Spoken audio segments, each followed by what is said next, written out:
we're talking about folding laundry, it's not hard, but I'm just telling you what I've worked with out there, and it's hard to get them to break along sometimes. We just need to evaluate our force, I guess is what I'm saying. Jason, do we take their good time away if they refuse to work?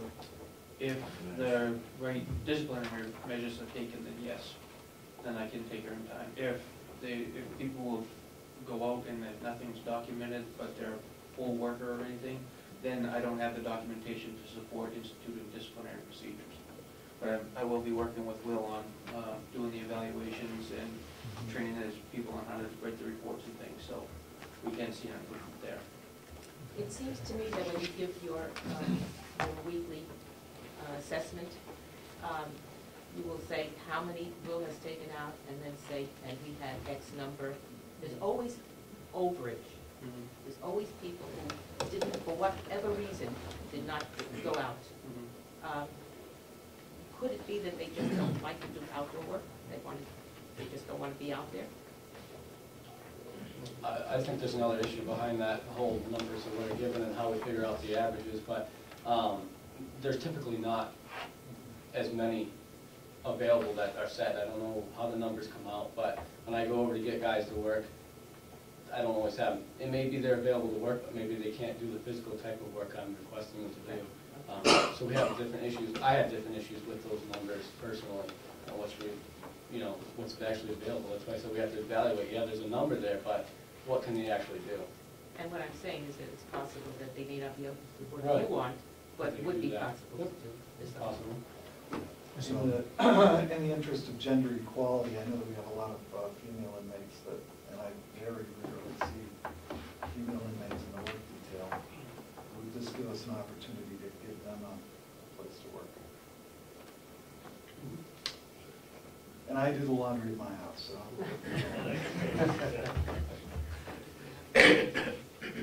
Okay, are we almost done for today? Anybody got any? Yes.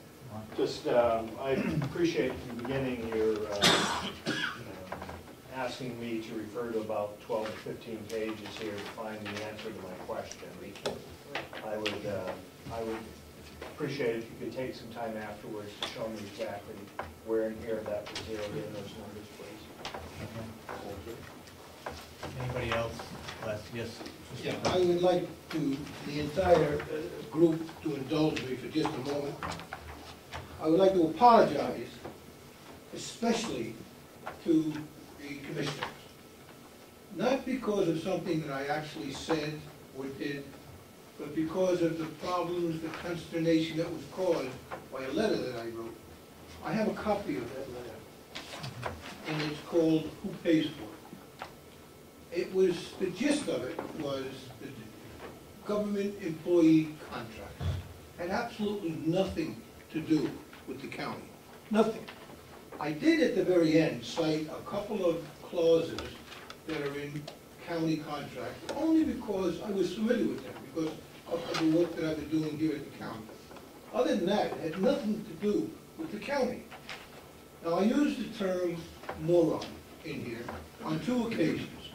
One, at the bottom of the first paragraph, I was talking about General Motors and the people who negotiated the contracts with the automakers unions that caused General Motors to go out of business, and it's eventually going to cost $30 billion for the taxpayers to make it right. I called those negotiators morons, not the commissioners. Later on, I was talking about school contracts with teachers, and I said those people caused a 118% increase in our local property taxes in the town of Conway because of the morons who gave away the farm at these negotiations. Again, in the entire paragraph, the county is not mentioned. The county commissioners are not mentioned. What happened was, and I have a copy of it, I have a couple of copies, if anybody would like to read this. What happened was, soon after I wrote that, we had a meeting up at the Red Fox in Jackson. Representative Butler was there, and Mr. Funicello was there from Jackson. Funicello got it right. He wrote a letter a couple of days later saying, yes, that I called the people who negotiated contracts morons. Mr. Butler got it wrong. He made a statement in his letter saying that I called the commissioners morons. I'm sorry, I did not. For any consternation or problem that caused you because of Mr. Butler, again, I apologize to all of you. But I did not call you that, I did not infer that, it's just not true. Damon stood up a couple of weeks ago, and he based on hearsay from Mr. Butler, he said, oh, Representative McCarthy called you morons, what do you think? And I'm in the process of getting a tape of that meeting to see if there's something I can do legally with the paper. He will admit that he was basing that question on hearsay. He should have known better, because I did write a letter that explained everything, and he should have known it was in his newspaper. So I think he was wrong to do that. I think he was trying to make a story rather than cover a story. So again, I just want to clear the air. I apologize for any consternation, any problem, anything that might have caused, but I'm not really the guilty one. That's all I have to say. Thank you. As a commissioner, I had several calls regarding that article saying that I was a moron. I think it may have been poor choice of words, including give away the farm we were talking about in the paper, about the county farm.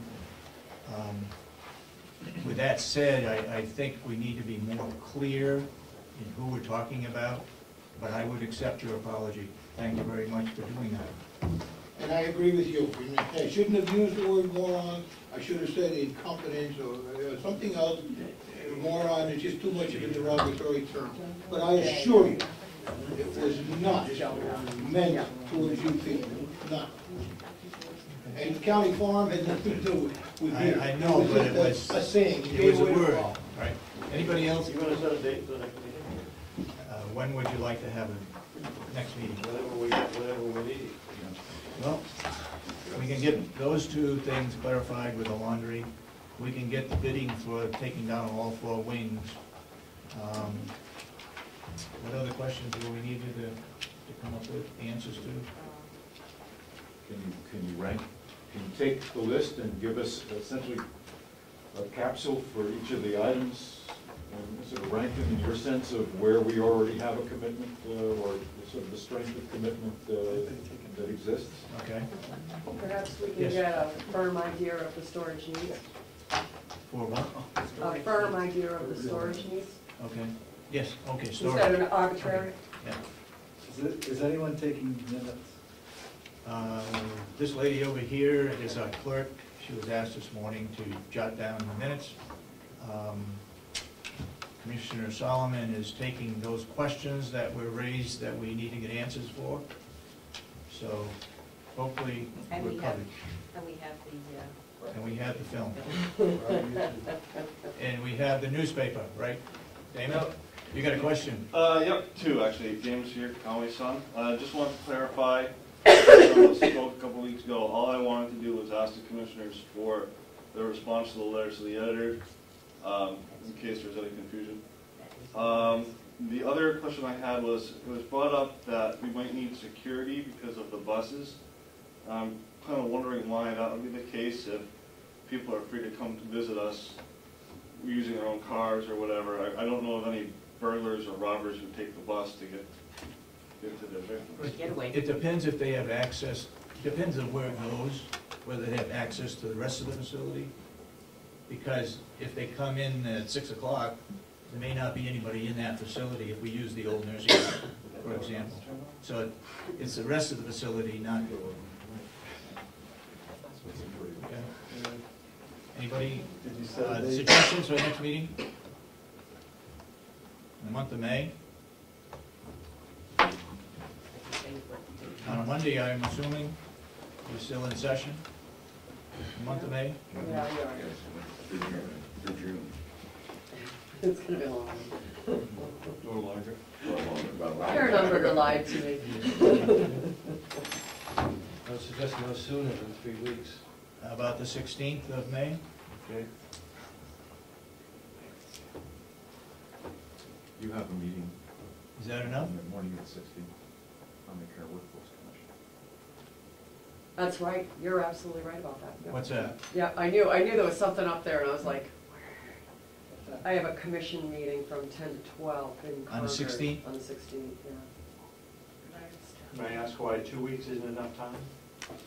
Well, I have to get together with a professional laundry consultant, and it's gonna take time for me to organize that, it's gonna take time for them to get a report. Is it drug court on the I'd just be 23rd? concerned that 2 weeks might be cutting it a little bit tight. Okay. Could we do a Friday? I'd like to do it. Can we do a Friday? Sure. Yeah. Friday the 13th? How apropos. I have something, but I don't know if I did. We can do it the 20th? That's when, yeah. 20th? 20th of May, which is a Friday, 9 o'clock here. Okay? Friday, what's the date? The 20th. At 9 o'clock. And if you have any other suggestions, any other comment, please let us know. I mean, we're open for almost anything. If you know of other agencies that would like to rent space that fit into our goal here at the county complex, let us know. Okay? Thank you all for coming. Thank you for your questions, your comments. You were very helpful. You brought up a lot of ideas that we didn't look at. Hopefully we'll get some answers for you at the next meeting. Bob's gonna do a tour right afterwards. Bob, can you do a tour? Yeah, Yep. yeah, if you want Anybody to wants meet to it in 15 minutes in the front lobby. Front lobby here? Front lobby of the old nursing home. The old I'm nursing ready to home. take something.